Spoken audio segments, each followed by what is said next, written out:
Hey y'all. I know you can tell I'm not from the South when I say y'all, but I do live in Little Rock, Arkansas. I've been here since 1998, so, I'm from the South. I guess yesterday primed the pump. I was literally singing out in the rain when the rain came, and I just stayed in it. It's like, when's the last time you did that? You let yourself play out in the rain like you were still a child. So I have just a few minutes before my first client of the day, and I just wanted to share some ahas I had this morning as I was doing some of my morning readings and going through some of my tools that just really, really helped me. So, and if they help me, they might help you. So I'm not going to remember his name, but one of my clients sent me a video. I don't know if it would be considered a podcast or something, but this gentleman has a YouTube channel, and he covered a subject about 11 oddly strange, that's like redundant, right? 11 oddly specific traits of someone dealing with childhood trauma. And that may not even be close to what the title of it is, but I will post it in the description. In fact, there's so much I want to post in and give credit to in yesterday's video that I haven't shared that publicly yet, and I want to get to that too. So I don't know if that one will come first or this one, but doesn't really matter, does it? So let's start there for just a minute, and then I'm going to take it into some readings. I don't know if I've shared this with you yet, and since most of 2025, I've been sharing recordings of Mayan mantras and things I recorded over the last several years and hadn't had a chance to post. I was trying to figure stuff out and how to upload again, and my Gmail shut down and all that. You don't need all that information, but I may not have mentioned ACA. So even my mom asked, it's like, why'd you start going to Al-Anon? You don't have an alcoholic in your family. And then ACA is for adult children of alcoholics or dysfunctional families. And I was finding that my emotions were becoming unmanageable, which obviously felt like my life was becoming unmanageable. I was really suffering from a relationship that had just ended.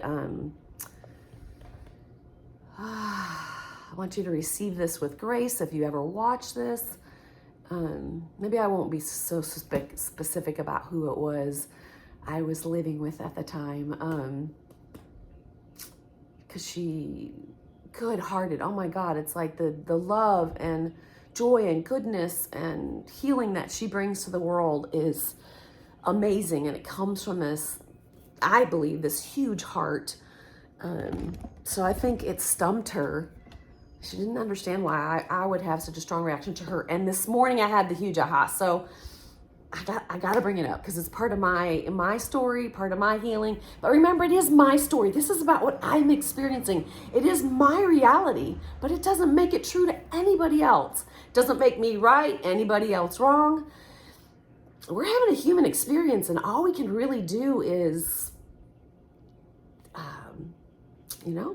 take care of this. It's funny, I wanted to stop myself there because that felt like a selfish thing to say. But I have more love and joy and peace to share with the world when I am taking care of me, of my emotional well-being, my spiritual well-being, my physical well-being, my mental well-being. You get it. So the number one issue that he came up with, oddly something issues. And I listened to it really quickly. So all I can do is share my aha because I'm not even sure exactly what it was.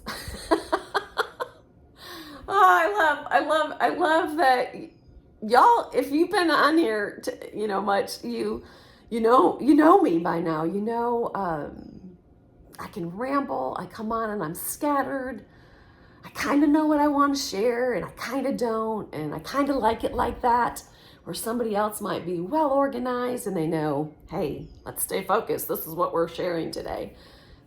That's just not typically me. So Let's see if I can even remember this. And maybe you'll, I don't know yet how to post a link in the description, but I will definitely share his name and the title of it so you can find it and listen to the whole thing.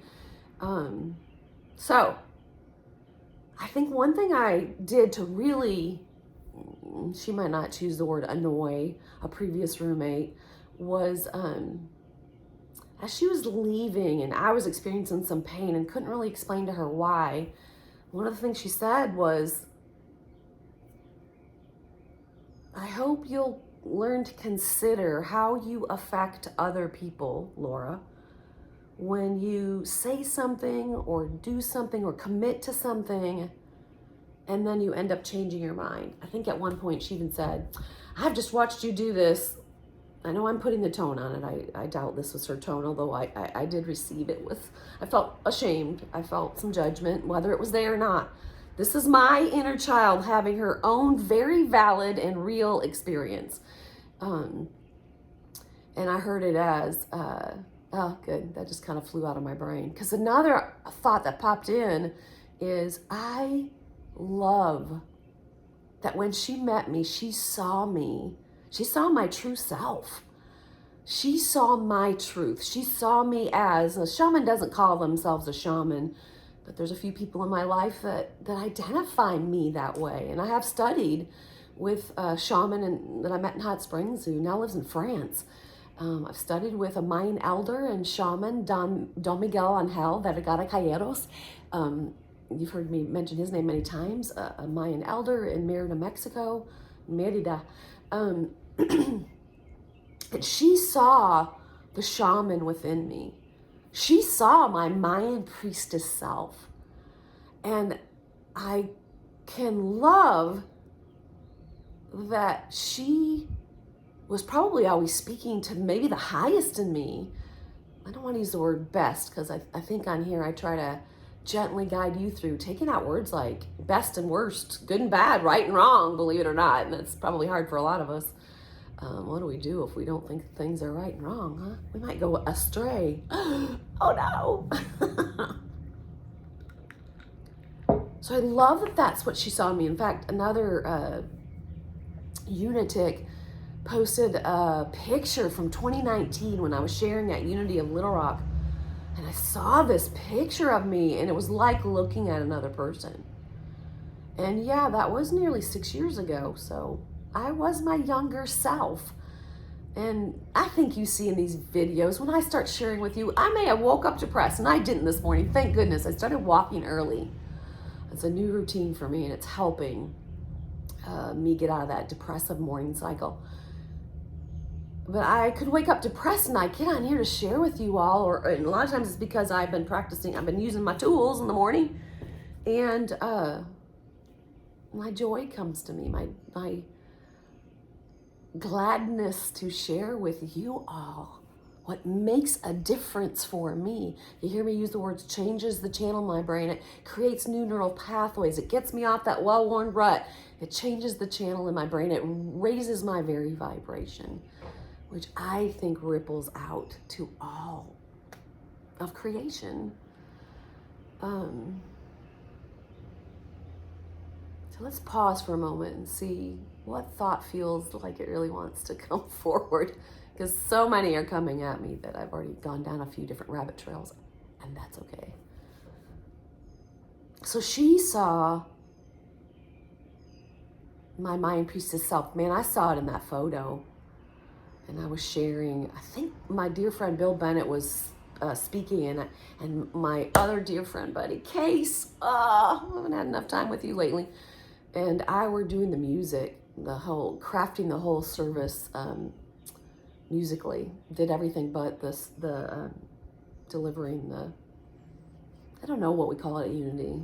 Is it a message? Is it a personal sharing? Is it sharing your personal experience? I don't know. A spiritual lesson? So when I would share when I would allow my inner child that still carries pain from childhood trauma that my own family would not validate because it's not real to them. So you can imagine how that felt then and now. And being with this roommate it kind of brought that pain back up, because when I would share from my trauma, from the little girl who was activated in that moment, who I had begun to teach was safe enough to share her pain and use her voice and talk about her feelings. I think it's a saying, I don't know if it's Al-Anon or ACA, it's like that a lot of us as children were taught, don't talk, don't think, don't feel. I'll have to go back and see what that is. So I've been teaching her, it's okay. Go ahead and start connecting to what you're feeling and go ahead and talk about it. Reveal the thoughts that you have that are impacting your day. It's still real to little La. When I talk about my inner child, she's often about 4, but things happen throughout my childhood, and so there's inner children of all ages. My inner teenager, when I start cussing, the inner teenager's shown up. Oh, you know what? I have a client and I bet I have to get off of here. I don't know how to pause this yet, so I don't know if I can finish this thought, but let's finish this first issue, and then I might come back and read some things that were really, really helpful to me this morning. So he just said, for some of us, the way that we stored our trauma from childhood was we had to drive our feelings underground. It was not safe to reveal them at the time. We might have been something as small as belittled, or we might have felt shamed, or we might have literally felt in danger physically. And the child may have thought, hey, you can wipe me out. My dad used to say, I gave you life, I can take it away. He wasn't going to take my life away. The fact that he had children were the happiest years of his life, he says. That brought meaning to him. But he needed us to be his good little soldiers. He needed us to structure our world around his, to think like him, to validate his feelings, not really reveal our own. And so I learned not to talk. And so I drove that underground. And the issue that comes from that is, I think he called it the issue of delayed emotions. So I may say something in the moment. I may say yes to something because I really want to do it. A talk at Unity, a music gig, a trip with a friend, I don't know, anything. And time goes on and the emotion starts to reveal itself. What do you do with it then? How do you go back to that person that you said, no, I'm not going to charge you to live here?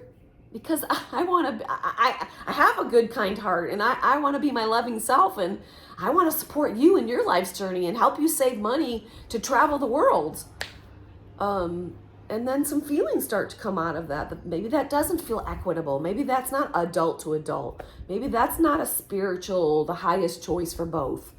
Maybe that doesn't support the person who's still at home, who was providing the home and some financial support or transportation or whatever.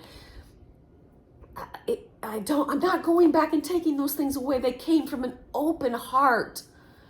But if the people around you started reacting to the way they were supporting you and you were living your carefree life, it does come from their own pain. They want to be doing the same thing, and maybe they haven't given themselves permission. Maybe they haven't felt supported like they're able to support others in their lives. And maybe the trauma from childhood created this delayed reaction to their own emotions. If that happens and you are in relationship to somebody who doesn't or isn't able to access what they might feel later after they say something, do something, commit to something, please, please, please show them some grace. But start by showing yourself some grace. Give yourself permission. If your feelings don't reveal themselves, you have permission to change your mind and to go back to whoever or whatever you did, said, committed to, and let that change if you needed to, if it's in your highest good. And others may not understand that. They have a right to their own reactions, to their own feelings and their own experience about what happens to them when you change. Give them grace in their reaction. I love you. I love you. I love you. I love you. Love yourself today.